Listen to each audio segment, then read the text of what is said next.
কিছু কিছু ব্রাইডের রিলেটিভ আর বাড়ির লোক যেমন হয়। বলো তোমার কেমন লাগছে? আমার তো খুব ভালো লেগেছে। আমার বাড়ির লোককে ডাকি দাঁড়া। কেমন লাগছে বলো? দাঁড়াও দেখিনি। ই বাবা, এই জায়গাটা মেকআপ কেমন উঠে উঠে গেছে, কেমন একটা হয়ে গেছে, এটা মানে ঠিক করো। ঠিকই তো আছে। ভালো করে দেখো এই জায়গাটা। Bride তো কেমন ঠিকই উঠে বলছে। গেছে। তোমাকে বললাম, দেখলে? আরে ঠিক আছে, তুমি ঠিক করে দাও, দাঁড়া ঠিক করে দিয়ে যাও। না গো বৌমা, তোমাকে খুব মিষ্টি লাগছে, কিছু মনে করো না। কিছু কিছু বাড়ির বৌমাই বললাম এরকমই হয়। কি করবো, একটু কুটনি তাই।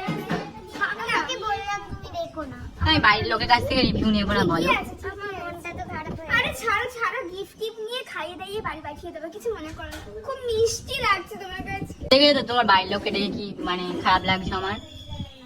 আমি কি বলবো বলো, তোমাকে তো বললাম ওরা সকালবেলা থেকেই তো আমার সাথে এরকম করছে। এখন এখন আমি কি বলবো, আমার নিজেরই মনটা খারাপ। তোমার খারাপ লাগছে, আমারই খারাপ লাগে। তোমাকে এত সুন্দর করে সাজিয়েছে, এই বাড়ির লোকে সেই খুদ ধরছে। তোমার কেমন, তোমার ভালো লাগছে তো? আমার খুব ভালো লেগেছে। Thank you. ভালো